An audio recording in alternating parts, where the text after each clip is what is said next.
Hello everyone and welcome to another video here on the Cycling Day and Extra channel, and today we're talking about the Giro d'Italia for the first time this year, and we're going to be looking at Primoz Roglic. Is he the favourite? That is what I'm going to be discussing with Patrick Blake. As always, a bit pixelated today because apparently Wi-Fi doesn't exist in Somerset tonight, but I mean, Patrick, Primoz Roglic, such a big name in cycling. He is 35, but still one of the big household names in the sport. And what have you thought of his season so far? Only 2 races, but somewhat okay. Yeah, it has been somewhat okay. Obviously, the Volta en Garve wasn't quite up to expectations, but for the first race of the year, I always find it a little bit cruel to judge riders on that. Everyone's sort of coming off of their winter training. You don't know how people are feeling, how fresh they're feeling, and I think that's quite a harsh one to judge people off. But he still finished 8th in GC there, which wasn't too bad, all things considered. But it is Primoz Roglic. You'd think he'd do a bit better. But I think the main thing is the Volta Catalunya, isn't it? That's the second race he did, and he won that convincingly. We got 2 stage wins there and a second place on La Molina, just behind Juan Ayuso, his main adversary, and also somebody who's going to the Giro d'Italia as well. So that's already a bit of a confidence booster for Roglic, in that one of the people who he's going up against in the Giro, he's already beaten fairly convincingly in Catalonia, although it was largely on that last stage, let's face it, where he really put Ayuso to the sword. But, the Giro is going to be a race of attrition. It's really back heavy. A lot of those mountain stages are going to be in the last week. And, Roglic, there are other Grand Tour winners on this start list, but Roglic is the only one to have won sort of multiple Grand Tours within the last few years on the start list, and I think that really is what gives him the favourite status at the moment. As you alluded to, the Vuelta España champion right now, a very dominant performance there last year.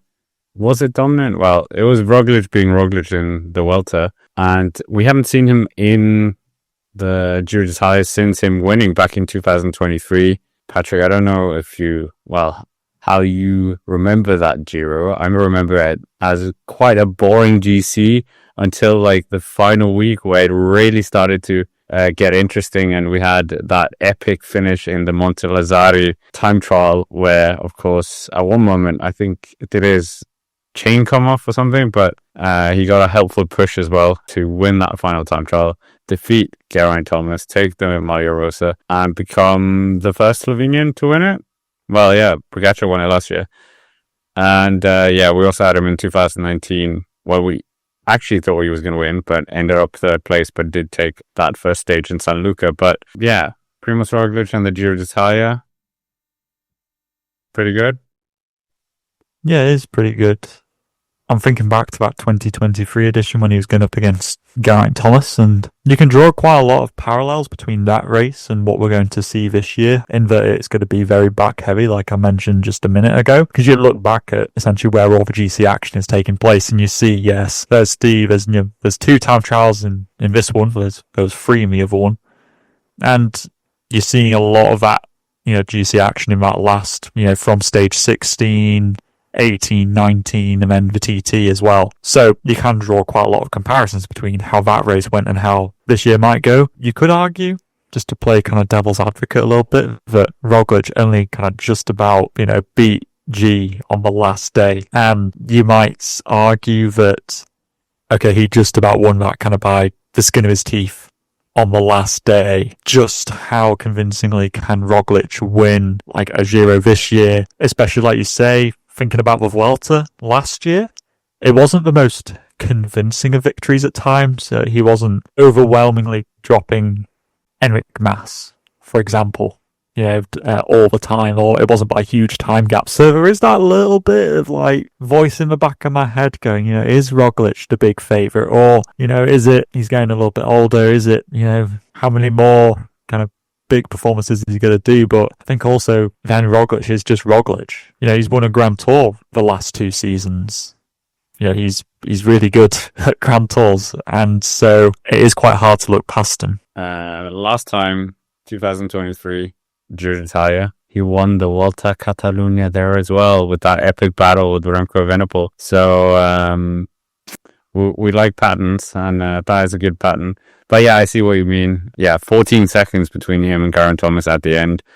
And it's not like Geraint Thomas in 2023 was kind of the most... He wouldn't be your podium finisher at a Tour de France in 2023. He was in 2022, wasn't he? But I definitely think Roglic is definitely not the same Roglic, and we'll definitely see if he's up there. But I wanted to get on to his team now as well. So we talked about, like you said, the route kind of is fairly similar. Fits in. We're probably not going to see a Tadej Pogačar dominance, like winning 5 or 6 stages from a Roglic, maybe winning 3 stages. That seems to be the Roglic way if he is going to win. But yeah, what do you make of the team? Obviously, last year they were called Bora Hansgrohe at that time because the Red Bull partnership didn't come in before the Tour de France. Daniel Martinez doing an absolutely superb job at finishing 3rd or 2nd even. 2nd, yeah, I think it was 2nd. And what do you make of their team? So at the moment, we've got a 9-man provisional star list, so one of these people isn't going to make it. But this pretty much means that we've got a fairly finalised team here. Most of these people are going, so... Imagine if it's Roglic who isn't going to make it. Yeah. Roglic isn't the one... Roglic is the one who's getting canned. Yeah, imagine. That'll be absolutely ludicrous. But anyway, so Roglic obviously goes, we'll expect. Alongside, so there's Danny Martinez, Jai Hindley, Jan Tratnik, Giovanni Aliotti, Frederic Vandal, Matteo Sobrero, Giulio Pellizzari, and Nico Denz. Obviously, Denz has won a couple of stages here. Do you remember that was a couple of years ago?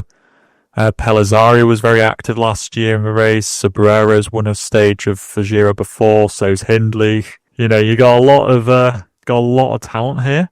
I don't know who I would be, not selecting out of this lot, but this is a very adept Grand Tour team. Let's face it, it's got all the elements. It's got quite a lot of climbing strength in there. It's got some good rouleurs, and it's got the main man at the top. So I think Roglic is in a pretty good scenario, especially with Hindley there as well, who is no slouch and could be used as a bit of a co-leader. Red Bull Bora Hansgrohe will sure say that, it's a co-leadership to try and remove some of the burden from Roglic and just, throw a red herring in there. But Hindley is one who you can't look over because he's, like you say, he's won this race. And he's a very good climber. And if he attacks, people might have to respond to him, and that could give Roglic a bit of an advantage too. Yeah, arguably a better Giro d'Italia rider than Roglic. Maybe that's unfair. I mean, how do you see them playing it in the mountains? This kind of drifts into kind of who the rivals are. There's strong teams from UAE Team Emirates. They're looking like a phenomenally strong team right now with Isaac Del Toro, Adam Yates, and Juan Ayuso and Almeida on the start line. But what do they do? You sort of just have to play a very patient game in this Giro d'Italia. There's going to be some days you're going to have to try and get through as best you can. I'm looking notably at Stage 9 with the gravel sectors. That could be quite a disastrous day if you end up on the wrong side of a split, for example. So you're going to have to be good there. But Roglic should gain some time in the time trials on most of his opponents outside of, let's say, realistically, Ayuso, I think, will keep up with Roglic. The time trials, a Rensman might keep up somewhat. Tiberi as well could keep up. But I'd say that's probably about it. Derek G, maybe. But you got a lot of these pure climbers like Adam Yates. I mean, people might be say Del Toro as well, but Del Toro's TT is okay. But, the pure climbers like Carapaz and Adam Yates, Bardet, Landa, Bernal, etc., they'll be losing time. So I think you can start to play a bit more of a defensive game and maybe use Hindley to follow those riders and then have Roglic sit back and try and force UAE to almost designate themselves a leader, because at the moment they might play Del Toro, Yates, or Ayuso as their leader. So you've got to almost try and isolate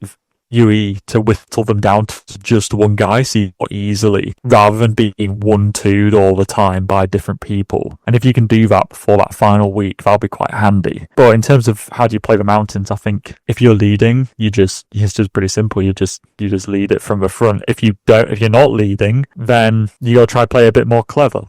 There are going to be some days where you can send some riders up the road and try and attack over to them. I mean, there's plenty of scenarios like stage 11, stage 15 with Monte Grappa, stage 17 with a Mortirolo. Those all have some softer climbs at the end of it, some flatter sections. So if you can get a Sobrero or a Danny Martinez or a Tratnik or Pellizzari or whatever in a break, you could do something like that as well. Looking at the team again, it's quite sad to see Pellizzari here after his heroics last year for Bardiani. And obviously Daniel Martinez working potentially for Primoz Roglic. Okay, we've seen it in the Vuelta. That worked really well. And yeah, Jade Hindley. It's a very UAE Team Emirates team where it's like you've got riders in there that could get in the top 5 on the podium themselves, but they're all kind of lining up for a bigger guy to some extent. Do you think Roglic could crack here, or is he the out-and-out leader? Because you mentioned they might do, say, a dual leadership. Yeah, I think the thing is Roglic going to crack? I don't know.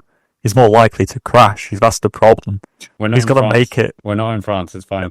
Oh, yeah, sorry, I forget about that. Yeah, this isn't the Tour de France. But seriously, though, this is going to be a Giro of patience. You're going to have to just not put that many feet wrong and then you just go full gas and try and, have it out in those final 5 days, pretty much. That's where the battle's going to be commenced. Roglic is in a bit of a precarious position where I think UAE do have, I'd say on balance, they have a very similar strength of team. But when you got the likes of, McNulty, Vine, Del Toro, Ayuso, Yates, I'd say on balance that outdoes like Danny Martinez, Hindley, Pellizzari, and Sobrero or whatever. I'd say on balance UAE's a bit stronger and they've got more leaders to play, whereas Red Bull are fully in on Roglic. So say something goes wrong for Roglic on that gravel road day and maybe one UAE Team Emirates leader like Del Toro or Ayuso's with him, but they've still got Yates and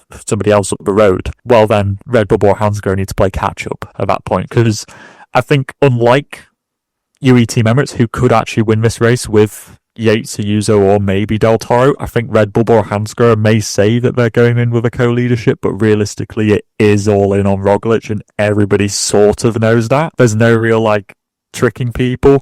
So I think UAE have just more cards to play. That's what gives them the advantage. Yeah, I agree. And Isaac Del Toro is phenomenally strong in the Classica high end as well. So gravel is right up his alley. We talked about the riders, the team, the rivals. We'll get to the predictions if you think Roglic is going to win this. But one observation as well, there's a phenomenal amount of podium and winners of the Giro in this race. Egan Bernal, former winner. Simon Yates, former podium finisher. Jad Hindley, former winner. Roglic, as we said. Daniel Martinez, former podium rider. Adam Yates, former Tour de France podium. Juan Ayuso, former podium as well. Rafa Majka was apparently destined to win this race. In the words of Oleg Tinkov, that never happened. But and then Richard Carapaz, also another winner. But that aside, where do you think Roglic is going to finish? And do you think it's going to be a successful one? He's also doing the Tour de France, by the way. So that'll be interesting. It is really interesting. Trying to repeat what Poggi did last year. I'm looking at how I think this is going to play out with UAE Team Emirates. In theory, Roglic is the best GC contender in this race. On paper. There are other people in this race who I think on their day could beat Roglic in a climbing performance, which is playing on my mind because the last week is so climbing heavy, and I think that will be the deciding factor of the Giro, not the time trials. The time trials will give Roglic a bit of a head start, but it's the mountains that decide Grand Tours. Roglic might well crack, but I think that he's good enough that I think he'll win. That's my prediction. He's been there and done that. He knows how to do it. He's got the team to do it. He's got the form to do it. It's very convincing at Catalonia. So yes, I think that Roglic will win the Giro. Fair enough. Okay, just to add a different layer, I think he's going to have bad luck here. I'm going to think he's going to treat Italy as France. I think the decline of Roglic in this level of competition, I don't think he has it. It's a very high level in this Giro. I was quite impressed. So I don't think we're going to have him winning. I think he's just going to miss out on the podium as well and finish in 4th place. Ooh, damn. Maybe subject to change when we do our preview show. Yes, exactly. We hold the right to change our minds next week. But anyways, that's basically it for this video, the short mini preview of the Giro d'Italia. Make sure to hit the like button, subscribe to the channel as well, because that really helps. And if you have, thank you for doing that. And comment down below if you think Roglic is going to win this Giro d'Italia. And make sure to check out Patrick's channel, I'll Do Cycling as well. And hopefully we'll have his Wi-Fi back for the preview show. But until next time, thank you very much for watching, and we will see you around.